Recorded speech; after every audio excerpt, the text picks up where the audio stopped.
Welcome to Unit 10. This unit is all about the importance of historical discoveries and the links we can show between the past and present in terms of our culture, tools and lifestyles, and what we can learn about ourselves from the evidence we see today. Listen to people talking about their take on the importance of history in their lives today.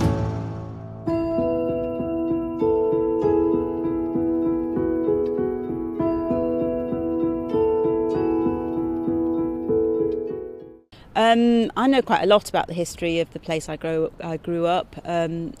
I was raised in a city called York, which is in the north of England, and it was a Roman city with a really rich history, and I guess I was surrounded by that as a child, and it's because of that I became really passionate about history and archaeology and eventually went on to study it at university.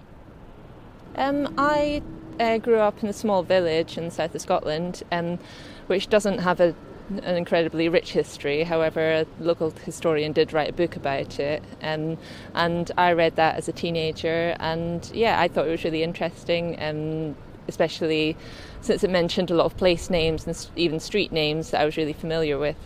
I originally come from Manchester, which is in the north of England, and we grew up in the valleys, so cotton was very important, so everywhere was massive cotton mills, and when I was growing up they were just closing down, so there was a lot of unemployment, but people lived there and had lived there for generations, so they stayed, but you could see the decline really quickly.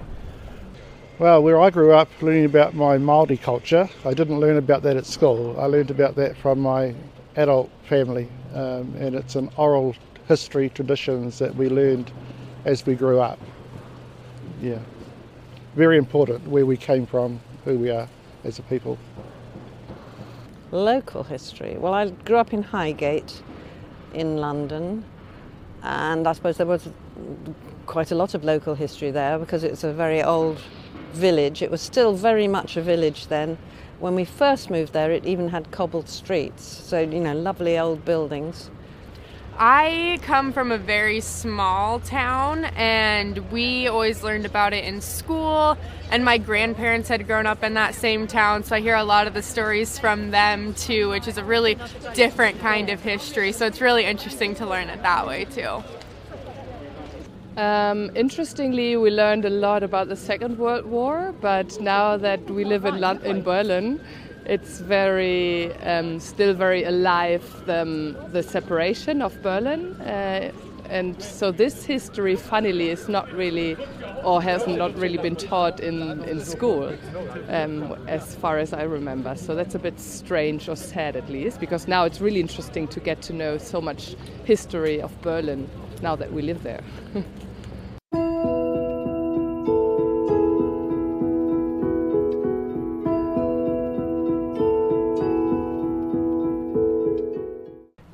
One place that I visited, which I found absolutely fascinating and which I'm hoping to go back to quite soon, is Crete. And Crete is absolutely jam-packed full of archaeological sites and remains, which are really fascinating.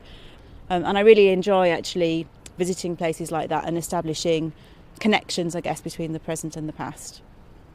Yeah, I visited some Roman ruins in Libya in North Africa, and that was really interesting for me because they were the most intact ruins I've ever seen. You could actually see the shapes of buildings and not just a heap of rocks that might have been a shop once upon a time.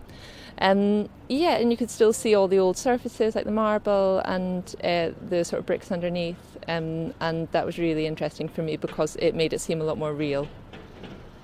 I think perhaps close to us there's a place called Himmelbjerget, which actually means the sky mountain. It's 148 meters high, and it plays a big role in the history of democracy in Denmark. There were big gatherings of people. Lots of people met there 100 years ago and discussed democracy. and women's rights. So that's a very interesting place I like to visit. Yeah.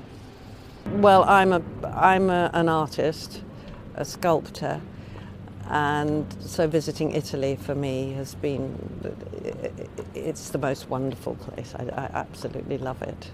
I visited Munich, Germany, and that was really interesting. I learned that there's still like thousands of bombs underneath the city that have just been built on top of from World War II, which I thought was absolutely crazy to learn.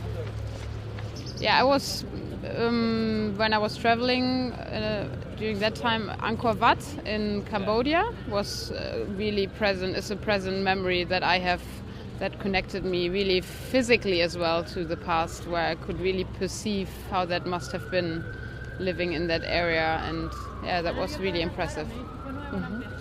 I spontaneously remember Peru, where I was on Machu Picchu, and that was really interesting to get that feeling in the nature, and that people in the past have been built so impressive monuments there within the nature and with their hands, and that was really impressive for me. Yeah.